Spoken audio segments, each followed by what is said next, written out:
Hello, Kevin. Right. Okay, well, let's begin. Kai, welcome to the launch of Garland's issue number 26, Objecthood. I'm speaking to you in Naarm, Melbourne, the land of the Wurundjeri people, and I pay my respects to their elders past and present, and to also acknowledge the important role that First Nations have played in my country, Australia, in terms of understanding of artifacts and the stories that they contain, which is, of course, is a highly contested issue when it comes to museums and repatriation. But in terms of a connection to country and to ancient times, it's been quite critical. So, yeah, it's my pleasure to start to introduce the contributors to this issue. I should explain it initially anyway about the way Garland is working now.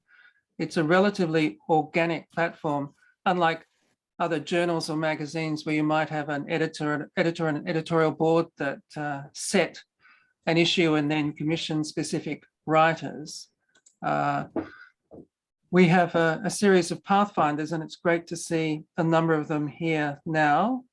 That's Abdullah, Bick, Ben Dixon Ward, Grace Pindick, Jinnah Joe, Kirsty Murdoch, Michaela Pagan, Rai Senjin also here, Sally's here, Sunwon Bang, and Yufang Chi.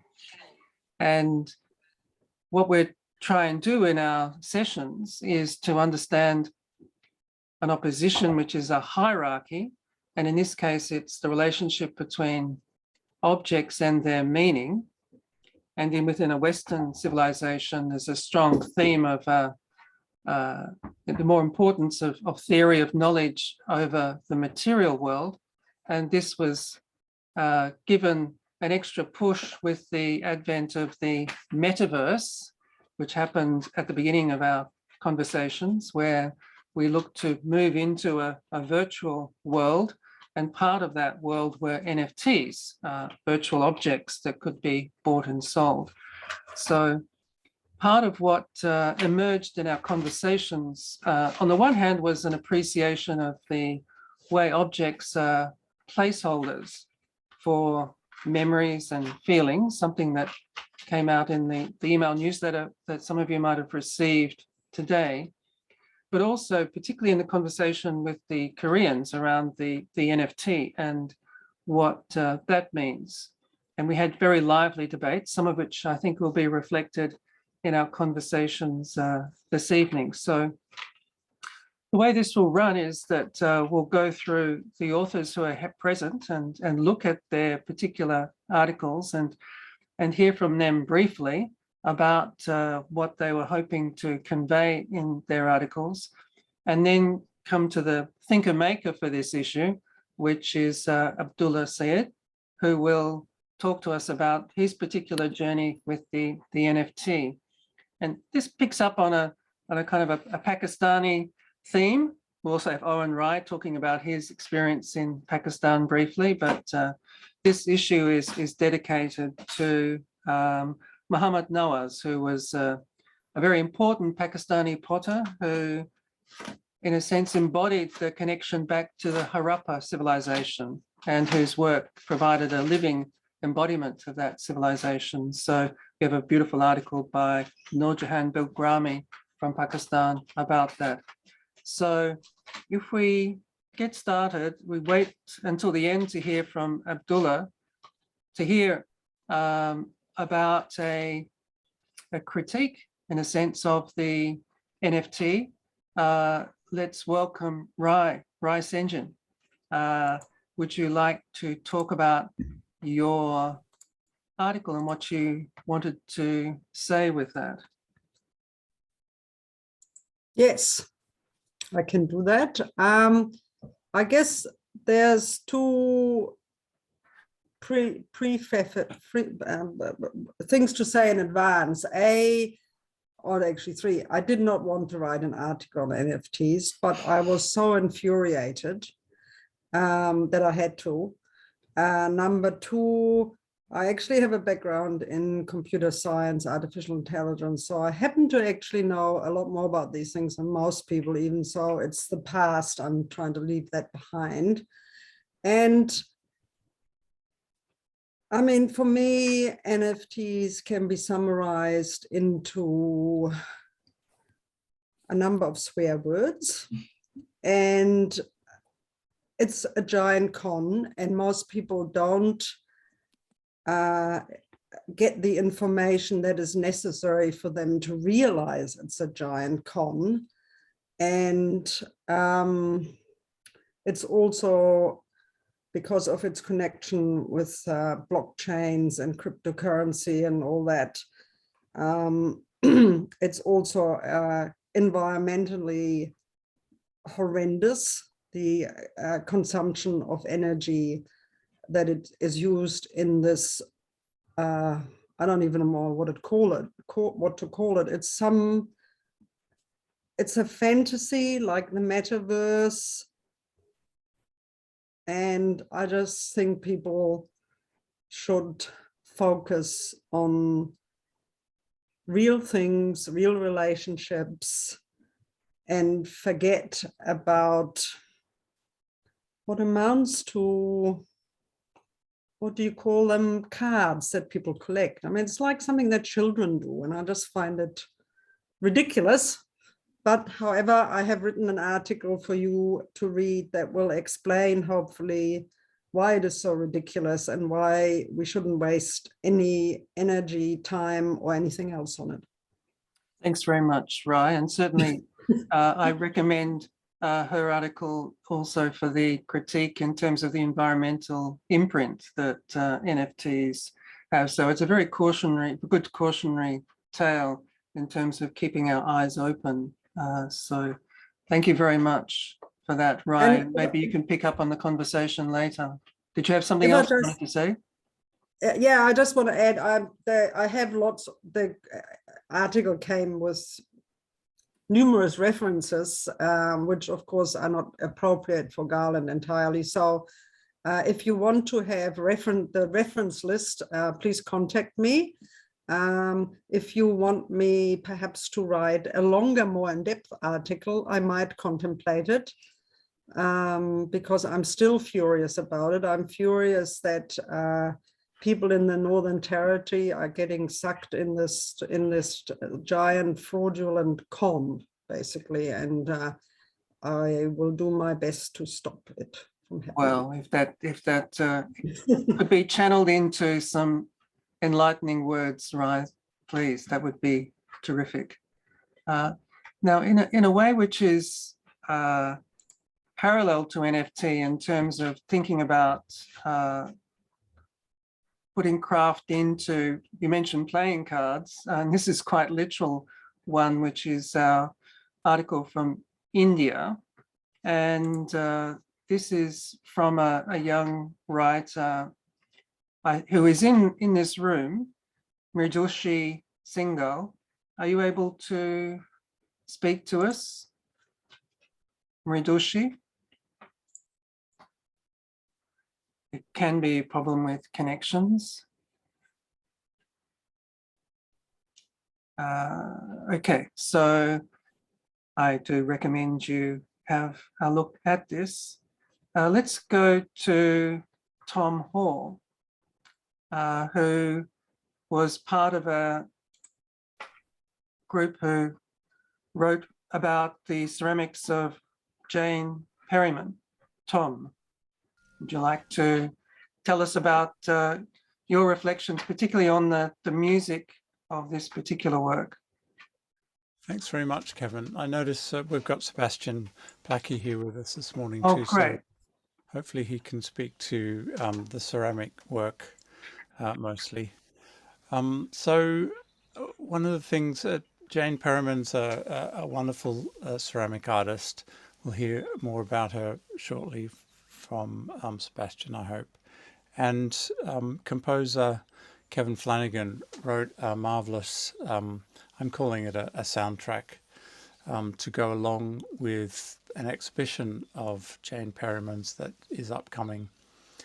And I spent most of my attention. I'm a music person, a sound person by background, and I spent most of my attention talking about listening, really. And with it, I haven't mentioned the word, but essentially there's a kind of a mindfulness aspect to this, I guess, as there should be to all careful listening. And especially drawing attention to correspondences, I'm calling them slightly pretentiously affinities after Goethe, hopefully not ironically, between what we can hear and what we notice about Perriman's work. I guess I didn't attack it or rather address it directly, but this idea of objecthood is kind of a lively one in sound studies, because there is some attention given to the notion of the sound object, which I could have addressed directly but didn't really. But it's implied in my approach to listening carefully and just noticing correspondences between what we hear and notice in this work by Kevin Flanagan.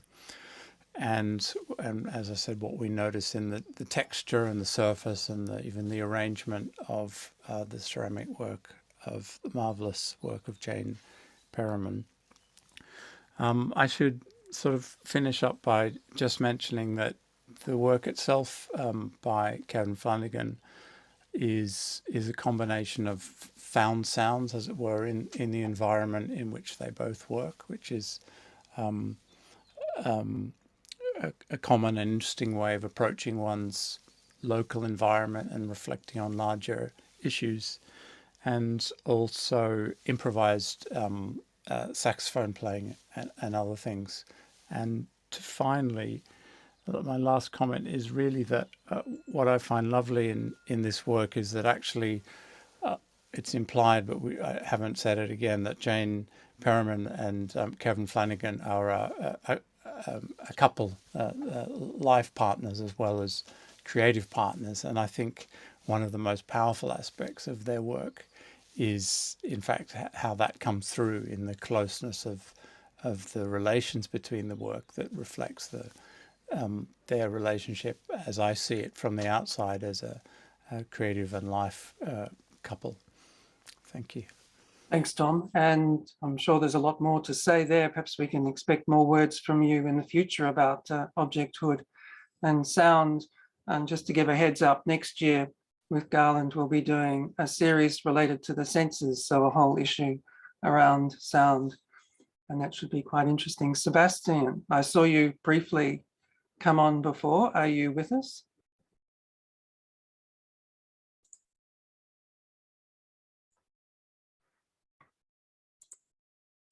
I should say that I believe it's about 7 a.m. in the morning in England. So thank you so much for joining us. And Sebastian might return to us at the end. Working within ceramics now, we go to Owen Rye. And I was very pleased to include this work, which relates to his book, his memoir, Beyond Short Street, and which is, I recommend, as a quite gripping tale, particularly in the regions of Pakistan and Palestine, when he was doing work documenting the ceramics there. And Owen, are you with us? Would you like to talk briefly about your recollections of Pakistan and the objects that still remind you of that? I am with you, Kevin. Good. I was hoping to say hello to Sebastian. We've been having a very interesting email exchange lately. Yeah, I was involved in a project early 1970s, basically. It started run by the Smithsonian Institution in Washington and the University of New South Wales, which all sounds very impressive when you say it like that. The idea was to study traditional crafts in Pakistan And for me, it was a fascinating experience because it was an opportunity to see some very ancient processes still alive.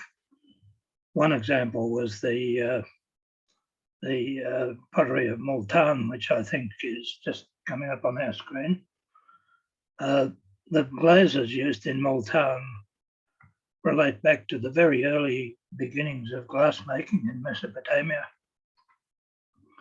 The process of making this glaze is, without going into all the technical details, is virtually identical to the process of the very earliest of glassmaking.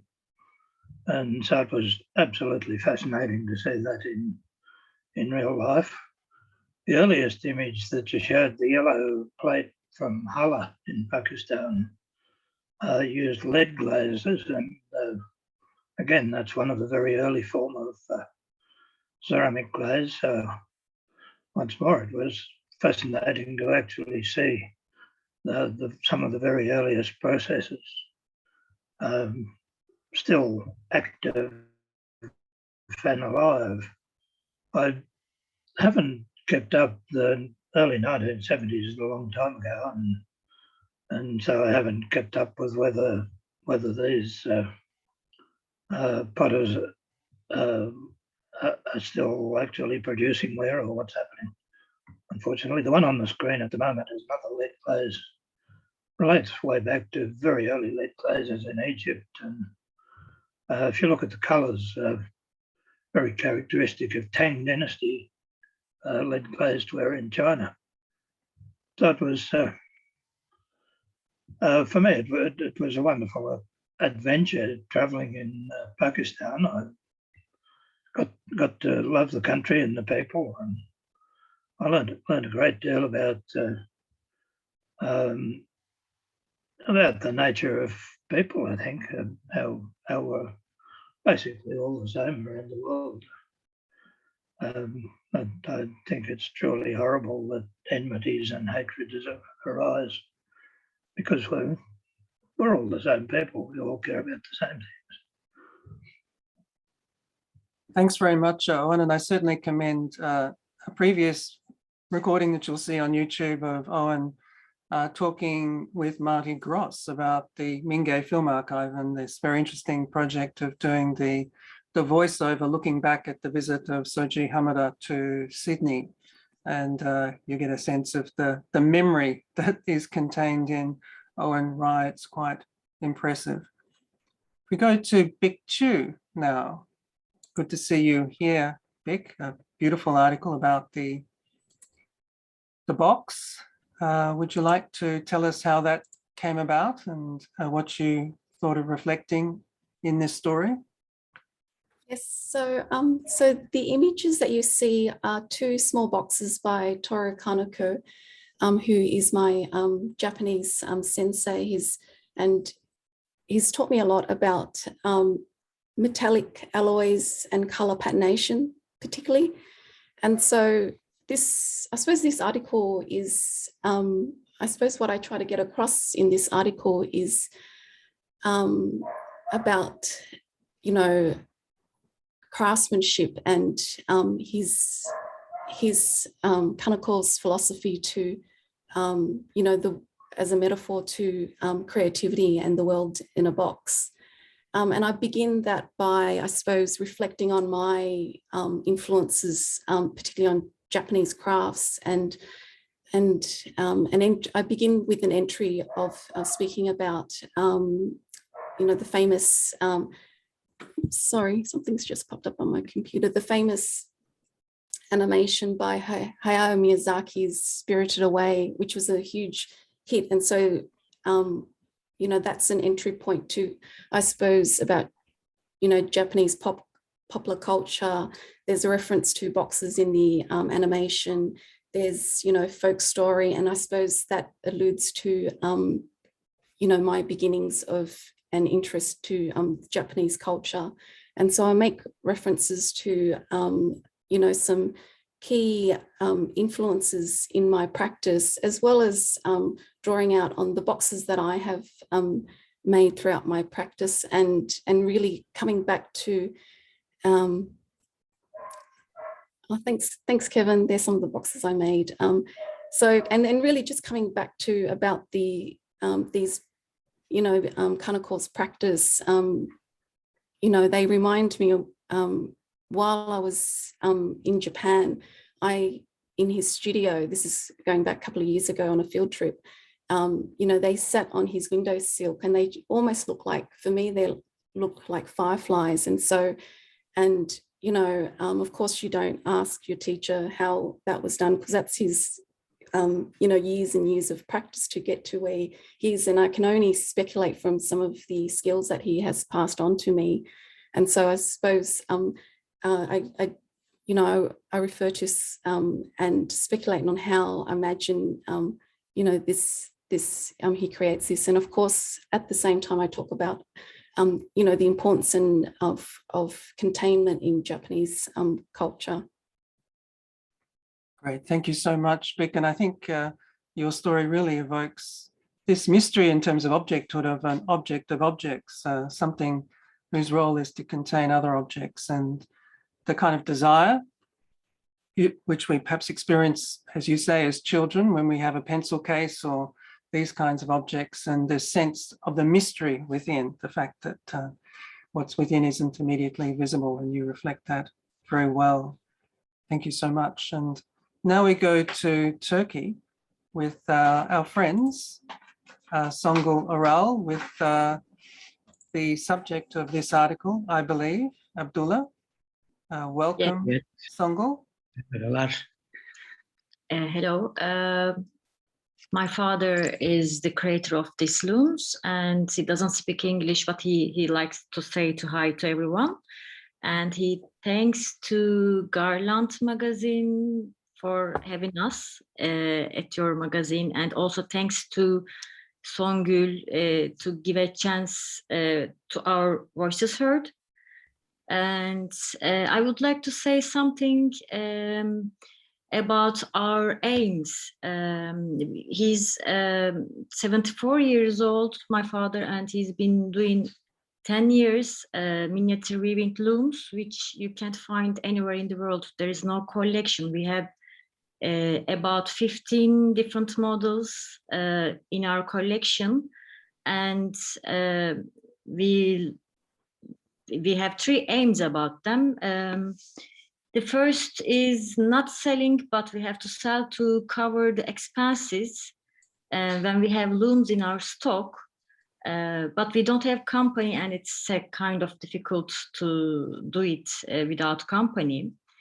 But anyway, the second aim is about kind of dream, which would be so exciting for us. And we will love to make exhibitions in different countries in the world, because we have there is only one collection miniature weaving looms, and we would love to be invited from different countries to show our looms and introduce them to the people who can save this culture and carry it to the future. We believe these looms are kind of world cultural heritage, and they have to be transferred to the young generation. And the last aim is also important. My father is 74 years old, so he won't be able to make these looms in short feature. So the best way we think to protect these looms is to keep them in a museum or gallery, this kind of places. So we would love to some museum or gallery to take our looms, to keep them for my father's name and display them to display them, to pass on this culture from generation to generation. And I will this is important for us, and this is all I can say at the moment. And I will write our connections to the chat. We have email address, telephone address, and if you have more questions, then please contact us, and we are always here to answer. That's very kind, and I think what's particularly interesting about this is that in the crafts, the machine loom is something which is seen as a threat to the hand loom, which is the more authentic. But in showing the skill of the engineer in making this machine loom, it makes it something which is within the crafts, which it wasn't before. So I think that's a very powerful element. So thank you from that. Songul, would you like to say hello as well? Hello. Thank you again to the Garland team and Kevin for taking us together with art stories. Yes, you did. Thank you very much. Good. Okay. It's wonderful to have you continue to contribute, Songul. Now, if we can go to Claire Hooper, I think is here to talk about her article on heirlooms.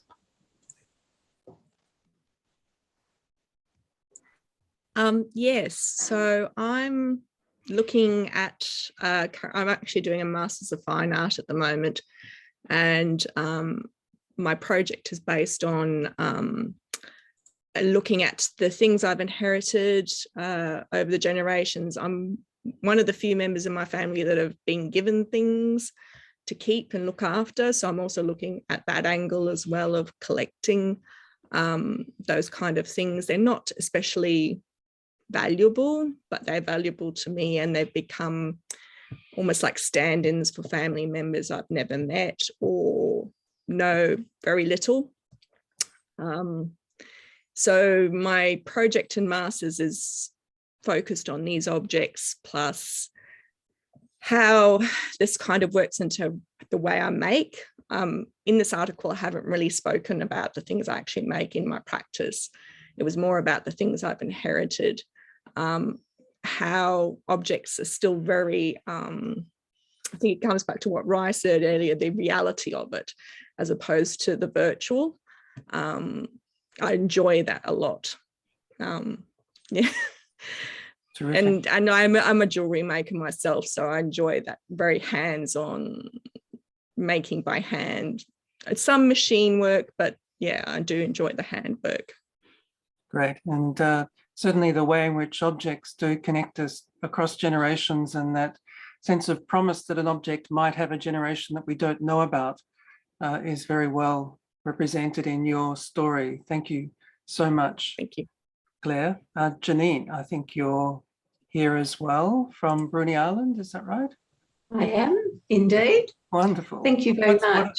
What are things like in Bruny Island? This is an island off the coast. Well, of I've actually Tasmania. just come back from Bruny Island to Hobart, but I brought a bit of Bruny Island sky with me, which is on the screen behind me, just to set the scene. Okay, well, my article, I guess I was interested in writing for Garland in this particular issue because of a long-standing interest in objects.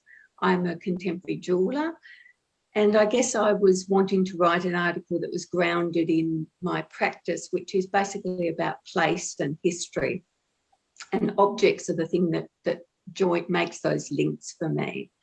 So in the article, I talk about my daily routine. Before I go to the studio each day, I go for a walk or a run.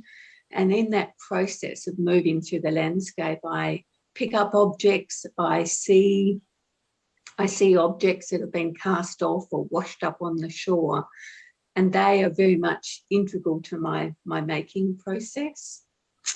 The other thing that's happened is I too have started a Masters of Fine Arts in the last year, and my project is about abandoned places and the objects that signify those places. So it's about the things left behind. So I guess I've spent a lot of time thinking about the things we keep and the things we leave behind. And in the article, I talk a lot about the sort of reading that I've been doing about the meaning of objects, all the different sorts of layers that we lay down by looking at objects. And I talk about the pleasure I get in having objects in my life. I review all of those issues about what it's like to think you have too many objects and should you be making more and contributing more to that, to this already crowded world. But I guess I go back to the point of what they offer to me in my life, the sort of value that they bring to my life, and the integral role I think they have in our community. So yeah, that's my article. And I've enjoyed reading all the other articles in this issue as well. So thank you. Thanks, Janine. And it perhaps evokes something similar to Claire's in the sense of an object having this, well, part of it, what an artist is doing is recovering the lost genealogy of the object and trying to imagine where it might have come from and what world it signifies. That's right. We can go now to Gary, another beautiful article from Nepal. Greetings, Gary. This is about the silk tanga. Yes, yes. Let me just bring it up on the screen here. Yeah. Okay, first of all, I'm really fascinated and love what I've been listening to today from all of you. And Owen Rye, very interesting because I was in Pakistan in 2011 and I was actually in Multan and I was fascinated by the ceramics that I saw there. So it was a real joy to see that article. I'm very lucky in that I live part of my year in what is basically a pre-industrial society. And I think Nepal will never be industrial. It doesn't have a kind of landscape and it doesn't have the resources to turn it into an industrial society. So I'm surrounded by people who make things by hand. And that's a great thrill for me. And so the work that I've done over the last few years has been to meet and discover and find out about the lives. I'm more interested in the lives of the craftsmen and what drives them in their work. And this particular article is about Norbu Lama Sherpa, who is making silk tanka. And I think most of us are kind of familiar with the painted tankas, which one is seeing quite often, but the silk tanka is a rather unique approach to creating these images, these Buddhist images. As with all my discoveries here, at the beginning of the article, I'm talking about riding around on a bicycle, and I had a couple of assistants who helped me find people, but you can't get to these workshops just and visit them. They're usually tucked away, hidden in the Kathmandu Valley, and visitors are basically not particularly welcome. But because of my earlier practice of ceramics, this has given me an opportunity to show what I have done and then gain access to studios that otherwise wouldn't be possible. Norbu is, you'll see a little bit further down the screen, he's a very unassuming and very quiet man. And most of the artists who are dealing with Buddhist imagery, they have also either been monks or studied the texts, and they have an intimate knowledge of it. And originally, when I started to look at the small postcards and photographs, faded photographs that he was referencing, I thought, you know, how can you build something so exquisite out of such a small faded picture? And their knowledge of these images is so ingrained in their culture that they only need a kind of reference point, and they have the natural artistry to create these works of art, works of craft. I think the thing that really inspired me when I was there was he trained all of his staff, and he trains people in his village. Interestingly, I've been here 5 months now, and I haven't been out of the Kathmandu Valley more than once. But last weekend I was invited to do a photo shoot in Solukhumbu, which is in the foothills of Mount Everest. And we flew to Lukla, which is the most dangerous airport in the world. You can only land, you can't attempt a landing. It's got a mountain right at the end of the runway. So that was a fascinating experience for me. And then by helicopter up into the hills. And some of the craft I saw in the Sherpa, in the Sherpa houses was just beautiful. Because I was working for a client, I had no chance to photograph them, but I will definitely go back. And Nurbu comes from this kind of place. So in traveling, I've been able to gain much better knowledge about the villages that these people have come from and how they have tried to come into the city and create these works. One of the stories he told me, which I think is not in this article, was that they had over 2 years created a work which was 50 feet high, and it was inaugurated in a Buddhist temple and hung from the highest point in the monastery. And the candles that were, or the fires that were burning underneath actually caught fire to this thing, and it completely, because it's silk, it just went up in a few minutes.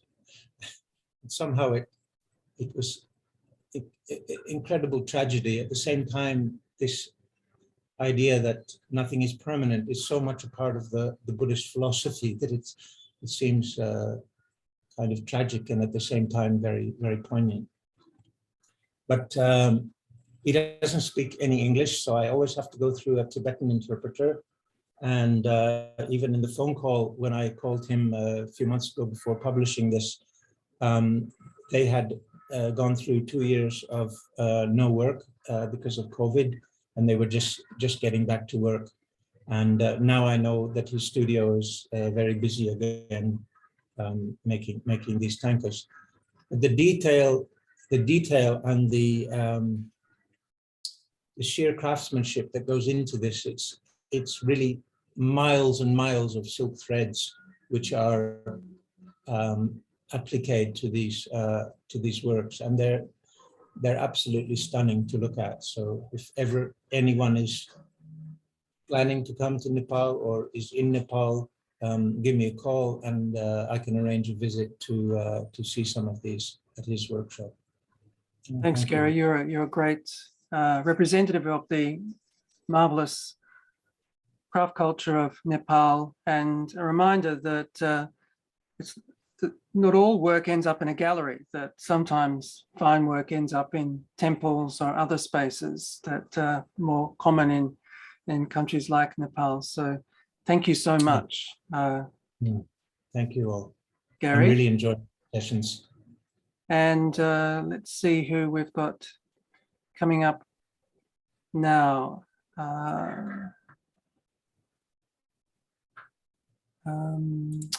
Pamela, you're with us? Yes, I'm here. I'm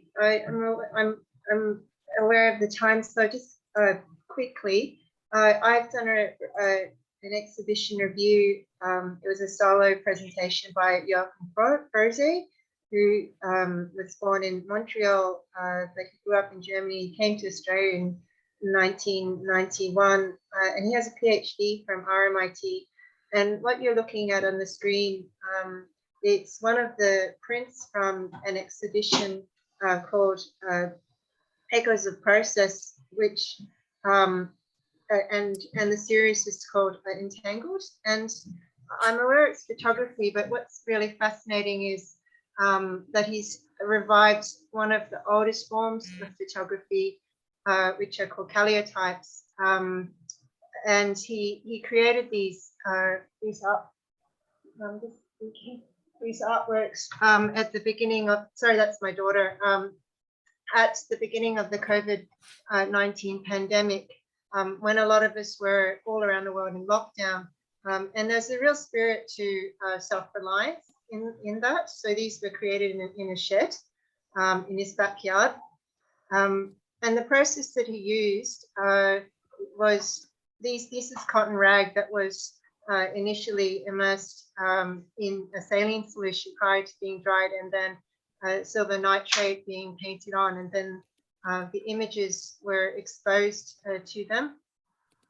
And they are a series of their seedlings which are sprouting. And I really enjoyed this work because of the incongruity of the material, it having salt within it, yet it being a substrate for depicting obviously new life. And the other thing was the way that he actually presented the work. It was very much, they were very much like artifacts in that they were, he actually created a series of frames from Tasmanian oak, like little boxes as you would in a museum for other specimens, and then hung them around the room. It looked very much like a seed arc. So in a sense that he was giving in a very immaterial manner, in this symbolically something for future generations as well. So I don't know if that's okay. So it's a mixture of Australian and international sort of introduced species. For instance, the very large black Australian black wattle, and then also there was Chinese parsley depicted too. Thanks very much, Pamela, and I certainly commend all of Pamela's writing and Garland. It's incredibly well researched, and there's so much to learn. Thank you. And finally, before we go to Abdullah, Zoe, I think you're with us, is that right, to talk about the work related to Katsugi? Yes, hi guys. Yes, thank you so much for including this article. So Katsugi was a collaborative exhibition between two artists, one from Australia and one from Japan. And that's Zoe Porter, who is a multimedia Australian artist. And she did a lot of the watercolors, the embroidery you see on this photo here.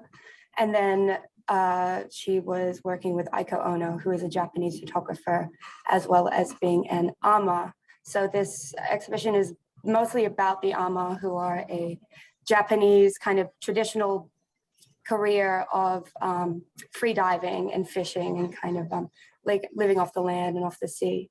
And this kind of goes back into what Vic was talking about in terms of Shintoism and environmentalism in Japan. But the two artists have kind of been able to work it into a cross-cultural dialogue, because in both like the photography that Aiko has shared with Zoe, who has then embroidered and added to the made object, there are also, it's a quite a large exhibition for two smaller artists, and it's got lots of watercolors as well by Zoe that kind of go into a more fantastical imagining and links to, I guess, the folklore that surrounds this career, like many traditional Japanese jobs. These ama would be praying to Shinto Kami before they went out to sea. And in this work, what they're talking about is also kind of the degradation of these things. So not only the environment, which Zoe Porter kind of included Japanese types of seaweed as well as Australian types of seaweed, which is a detail I only know because she told me. You would never know unless, I guess, you're a marine biologist. But they have made an effort to work these things together to talk about a common ecological problem, which is climate change and degradation, overfishing, and bring it to kind of an Australian audience in a way that really empowers the ama as, very powerful and influential female kind of entrepreneurs But yeah, so it was a wonderful exhibition, and thank you for letting me write about it.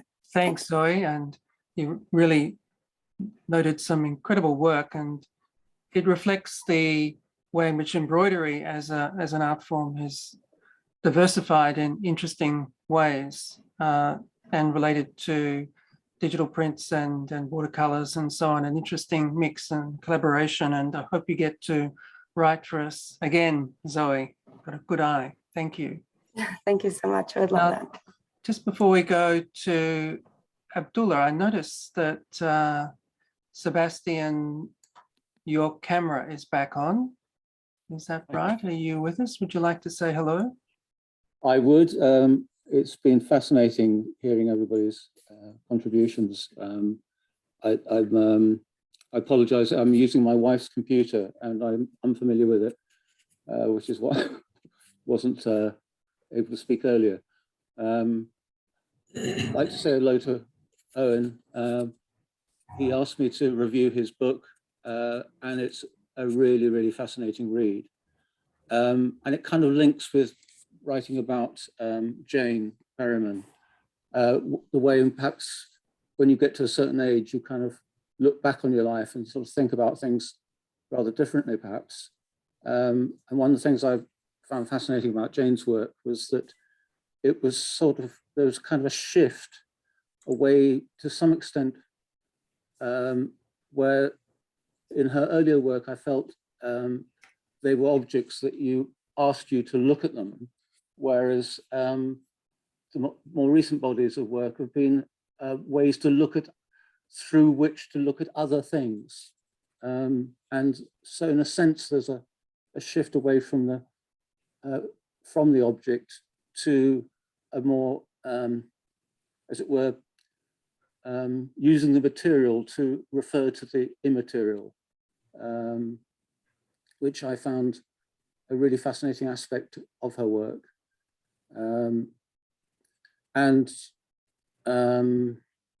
That's probably all I want to say now. Thank you. Thanks very much for coming in, Sebastian. And we've got another treat for our readers coming up of your writing soon as well, I believe.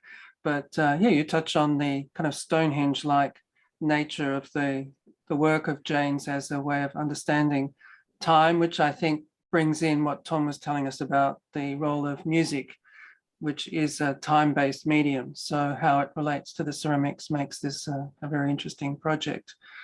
Now, just before we go to Abdullah, I just wanted to say salam to Anna from Tehran in Iran, and to say a very happy Nowruz, because I think you're enjoying the change of seasons at the moment.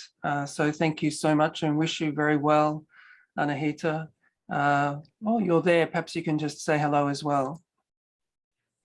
Hello to everyone. It was really fascinating to be here, and thank you, Kevin, for inviting me in. Yeah, it is Nowruz here, and I'm really happy to see you here. Thank you for inviting me.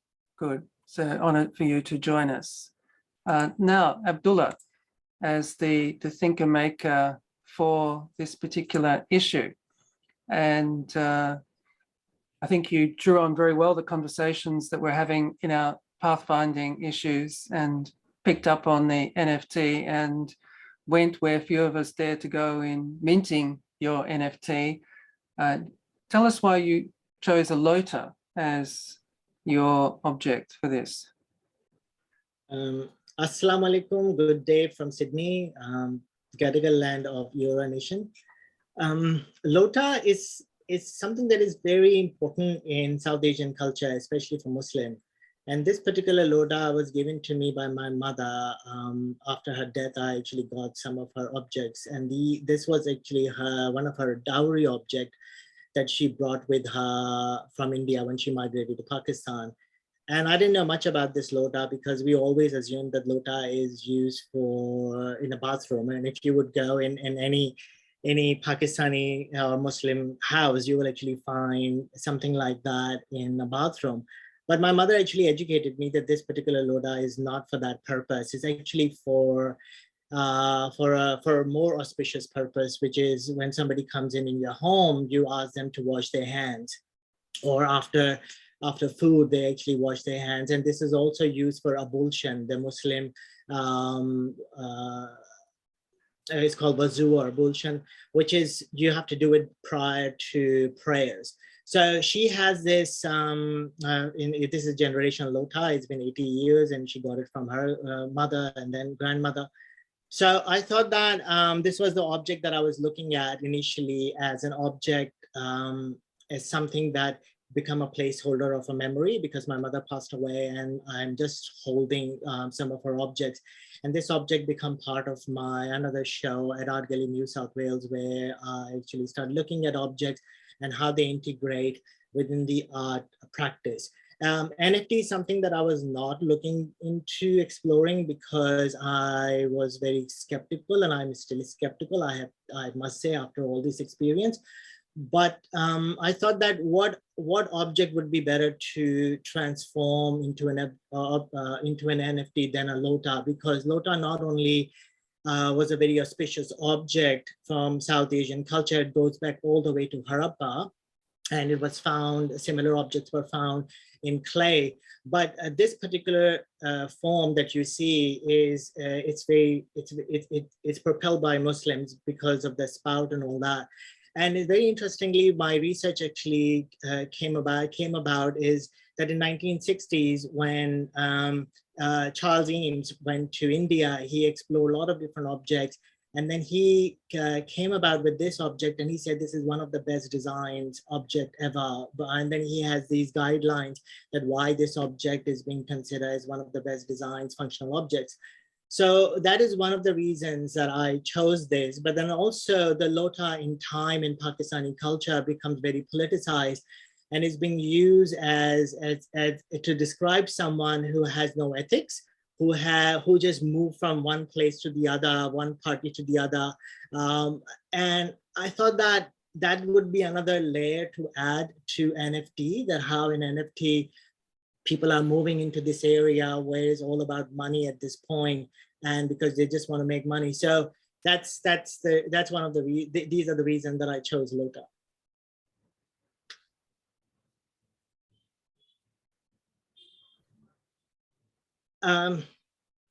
Okay, so once that is chosen, then I need to discover how I can make NFT, because I have no idea what to do with NFT. Even the NFT word, I don't understand what exactly means. So I actually got a guide, a very dear friend of mine who is also the curator of next Karachi Biennial happening this year, which is all about meta space and metaverse and NFTs. And he became my guide he became my Virgil, if I would say that way. And he helped me to navigate that, how to launch my NFT. But what to do in terms of NFT? So I look at the design aspect, that how the design of lota has evolved. And then I discovered is that discovery of lota for a migrant like me, it's very essential, because when I moved here, somebody told me in Pakistan, are you taking lota with you? And I said, no, I'm not taking lota. I can find someone there. But I discovered is that you can't find lota in Western world. It's very difficult. You have to use some other kind of objects which are not actually do the same deed that the one that you're looking for. So I thought that it would be interesting to actually find some of those images and then transform them into a historical design of lota, and then create this animation that I can actually launch it. But launching an NFT was far more difficult than anything, because I actually, during our Pathfinder meeting, I came about some of the ethical issues that I want to make sure that I've been ethical. So one of those things is that I don't want to spend any money directly. The second thing is that I don't want to spend any what is called gas money, which is lota conversion of cryptocurrency and that. So finding that was a challenge, but I did encounter something called Polygon. I'm still not sure that it's 100% environmental friendly. So I actually launched in Polygon, which is an Ethereum-based currency. And although it is not very desirable in terms to launching and making money, but that's the best way I can do that. So I've done it. I've done these. And then one of those things that I've discovered is that Faisal actually told me is that the cryptocurrency, the NFT is all about building a community. It's about freedom. And it's a freedom where people actually come and then create whatever they want to create. There is no gatekeeping, which is actually not true, because in my article, I also discovered is that now the art community is getting involved in it. The curator is coming in, and they are actually gatekeeping now the what is more expensive, what is not. So it's a very long cycle, and I was not sure whether I'll be able to sell anything, but another someone came about and he said that I want to purchase yours. So I actually gone through that process too. So in a sense that I actually completed a cycle. But one thing that I say is that what I actually got from it is that there is a huge community out there that call themselves Lota community. And they were migrant. They were just absolutely fascinating. And they actually reach out to me, and they are now my friends, and they are supporting me, and they are supporting this article. So it's quite interesting that how through this NFT, I was able to communicate with this community that I was not aware of. Great, Abdullah. And so that was quite a discovery. It's not just shiesty crypto pirates involved, but other people who may not necessarily appear in the art world normally. And so where are you thinking of taking it now? I thought it was just going to be a brief foray and you'd hurry back to the studio thinking, oh my God, you know. So one thing I've discovered is that, you know, that how we were talking about placeholder, and I think the placeholder aspect becomes the key for me to unlocking NFT, because NFT is nothing more than a placeholder for some object somewhere else, something that you design. And it comes from my own design background. So I'm actually looking at that idea that what are the other things that I can explore in terms of placeholder. So the other thing that I've been told is a lot of these designers or artists or NFT artists, what they are doing is that they are not on, they are creating everything digitally, and then they're offering them as a print as well. So it's a completely reverse process where else like you can create a painting and then you take a photograph and you sell a photograph as a print. But now it's actually a reverse process. And I've been actually asked that, am I creating a print version of this? And I actually don't understand that why am I going to create a print version of NFT, because the whole idea of NFT is supposedly, quote unquote, that is one of a kind, is unique. But then if I would actually create prints, then I would do the addition. And apparently I also learned that NFT, you can also do addition, 1, 2, 3, 4. So it's such a complex and interesting thing for me that I'm not sure whether I would be making more NFTs, because I need to be very careful here. But because I have worked with banknotes and currencies in the past, so I've been asked by different companies if I'm interested in making NFTs with them. And I want to see that how it works. So my next, what I'm doing is that I'm actually looking at NFT from a very different angle, see exactly what this money aspect is. And my next angle is looking at astrology and NFT, and especially looking at the ideas of what is called Rahu and Ketu, and then how those two demons are actually part of this NFT, and how people are actually buying and selling cryptocurrencies and NFT based on astrological predictions.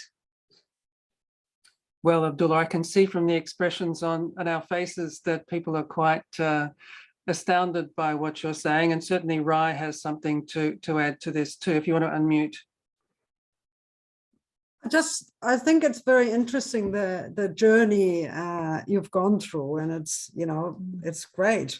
I just want to clarify a small point that I think is, I guess it's important to understand what an NFT is, because we have a digital image, and that is the digital image, and we can make many copies of this digital image.